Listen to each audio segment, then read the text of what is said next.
Tak hanya di Depok, masalah serupa juga terjadi di Kulon Progo, Yogyakarta. Akibat masalah pada server PPDB, ratusan calon murid tingkat SMA dan SMK tidak bisa mendaftar melalui jalur zonasi reguler.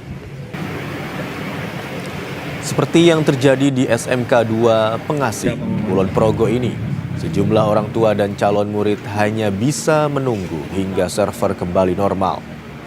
Pihak sekolah mengaku sudah melaporkan masalah tersebut, namun hanya diminta menunggu oleh Disdikpora DIY hingga perbaikan server selesai.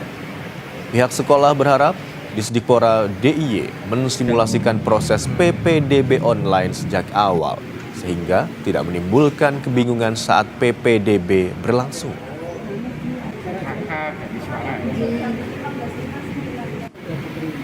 Masih itu saja dinas reguler, tapi belum bisa. Soalnya sistemnya baru diperbaiki, sementara nunggu. Ini sistemnya belum bisa untuk mendaftar lagi ke zona zonasi, sehingga mereka masih menunggu proses perbaikan sistem yang ada di Dipora. Kami tidak tahu, yang jelas sudah kami konsultasikan ke Dipora untuk masalah ini dan sekarang masih proses perbaikan menurut Dipora. Kami untuk sistemnya dari awal bisa disimulasikan sehingga nanti kami dari Pemda juga tidak merasa kebingungan, karena kami mengetahui sistem seperti ini bisa dibagi tidak itu ketika sudah melaksanakan. Sejumlah orang tua berunjuk rasa di Depok, Jawa Barat memprotes sistem PPDB SMA Negeri 4. Orang tua terlibat saling dorong karena berusaha masuk ke sekolah. Orang tua curiga banyak calon siswa titipan yang menyebabkan anak mereka yang rumahnya dekat dari sekolah gagal lulus PPDB. Jadi ini sinyalir pertama, ya tiba-tiba online-nya juga kan bermasalah. Ini ada apa? Terakhir kemarin mau pengumuman jam 2 siang, ini sampai jam 7 malam. Ini juga ada apa? Mereka harus menjelaskan dong. Ya kan, terus yang kedua, kenapa si miskin ini banyak yang ditolak? Padahal kan sekolah negeri ini, yang harusnya adalah lebih dari 15%, kan boleh secara Permendikbudnya. Ya ini dugaan, ya kan, kami mensinyalir, ya kan, mudah-mudahan aparat bisa mengusut. Ya kalau memang tidak ada, kita minta transparan dong, dibuka aja siswanya semuanya. Namanya siapa, tinggal di mana, jaraknya berapa, dibuka.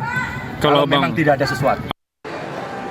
Temuan kecurangan PPDB juga terjadi di Jawa Barat dengan modus pemalsuan dokumen.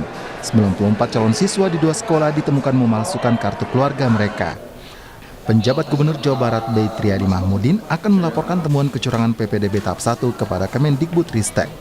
Pemerintah Provinsi Jawa Barat juga akan menganulir calon siswa baru yang terbukti curang. Kami akan laporkan semua ke Kemendikbud bahwa kan tujuan zonasi itu untuk meratakan sekolah, karena tapi ternyata paradigma itu masih tidak mudah untuk mengubah sekolah favorit.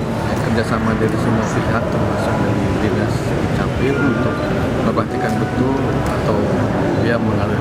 Kami akan evaluasi ulang semuanya.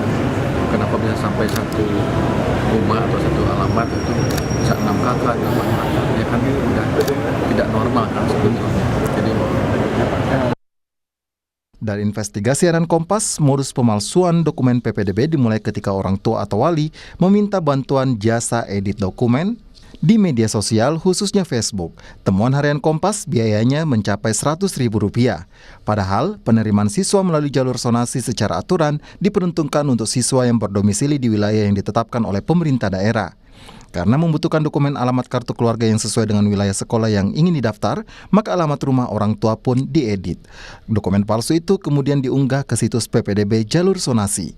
Dokumen palsu ini diketahui bisa lolos di situs PPDB jalur zonasi. Harian Kompas menemukan di Kota Bengkulu, sejumlah dokumen palsu sengaja mengatur alamat rumah dekat dengan sekolah yang ingin didaftar, padahal alamat palsunya berupa gang atau daerah yang bukan kompleks perumahan. Tidak hanya terkait jalur zonasi, harian Kompas juga menemukan adanya jalur siswa titipan di beberapa sekolah. Hal itu terindikasi dari data pokok pendidikan yang menunjukkan banyak sekolah tidak sesuai ketentuan dari sisi daya tampung siswa. Permendikbud nomor 47 tahun 2023 sebenarnya telah mengatur jumlah siswa dalam satu kelas maksimal 36 orang dengan jumlah ruang kelas maksimal 36. Namun, berdasarkan temuan harian Kompas, sistem PPDB masih memungkinkan jumlah siswa yang diterima hingga 50 orang per kelas. Provinsi Banten menjadi daerah yang persentase sekolahnya tidak sesuai ketentuan tertinggi yakni 17,39%.